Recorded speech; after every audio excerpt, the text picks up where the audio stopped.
Let's start there. And usually it's a form of trying to relieve suffering and making people better off. That's the main thing. Now, I came in before I was on the insurance side. I was in investments with the credit union. So I was selling mutual funds, which was really regular mutual funds, variable annuities, and assets under management. So I know the talking points of all that stuff. Big deal. And we used to think that we were, big planners. No, we weren't. We were just doing rollovers. We did pretty good with it, but there's a whole nother level. Maturing CD printout and start picking up the phone. Mr. Jones, your CD's maturing. Let's talk about where this money goes next. We did. But look, in the banking environment, I was very good because before I was at the credit union as a financial advisor, I was at a Wells Fargo bank as a personal banker and bank manager. So I understand how to communicate with my tellers and member service reps, things like that. I ran contests. I said, whoever can introduce me to the most people, I'm going to give you a $5 gift card. And whoever gets the most no's is also going to get a $5 gift card. This is, 20 years ago, $5 almost meant something. But we had contests and things.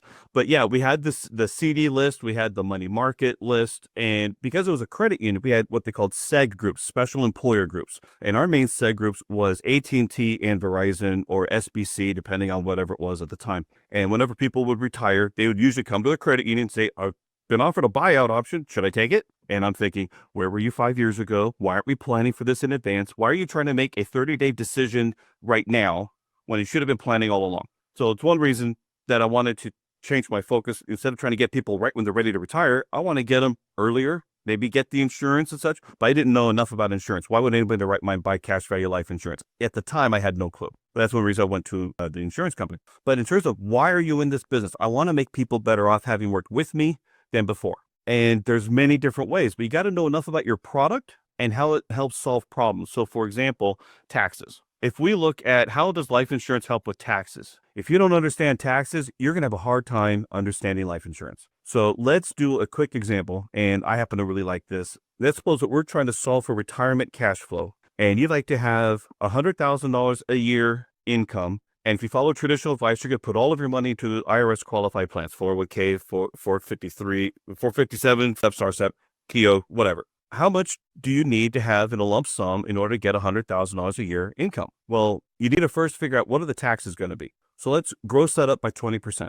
So we take our calculator, put in 100,000. By the way, I'm always surprised how many financial insurance agents don't know how to use one of these. This is so key. If you don't know how to use one of these things, it's one of my popular videos on my YouTube channel is how to use a HP12C financial calculator. I think I spent like 10 minutes going over how to use one of these things. But 100,000, you gross it up by 20%. And so you do 0.8 divided by, you need to withdraw 125,000 per year to net your 100,000 based on 20% flat rate. From there, we need to divide it against a lump sum to figure out, we have to figure out what is the safe withdrawal rate assumption we're going to use. Now, I've seen those safe withdrawal rate studies from as low as 1.7 to the classic number of 4%. The most common one is Michael Finca, David Blanchett, and Wade Fowle in 2013. They had the Morningstar report, 2.8%. Let's just round up to 3% to keep the math easy. 0.03 divided by... Wait. Dave Ramsey says 8% all day. Do you know what? I already destroyed that myth. If you retired in the year 2000, you would have run out of money in 16 years. So I already went through that in my podcast. You know what's crazy to me is there's a lot of, I won't say the company, but Primerica agents right now out there pushing a narrative of Dave Ramsey's crazy, but 4% is low. 6 to 9 should be fine. And it's like, what? I wouldn't put my EML behind those numbers. People need to take a trip down to Monte Carlo because they'll figure out with the quickness that the math doesn't math. It doesn't work out. And it's just sad that there's certain cult mentalities inside certain companies or IMOs and with other, you have a cult mentality that people will just blindly follow things without studying them out. I will study them out. I'll help someone learn, what the truth is if they're open to learning. But if they're going to say, well, Dave Ramsey keeps saying, look, you can only have one advisor. It's going to be him or me.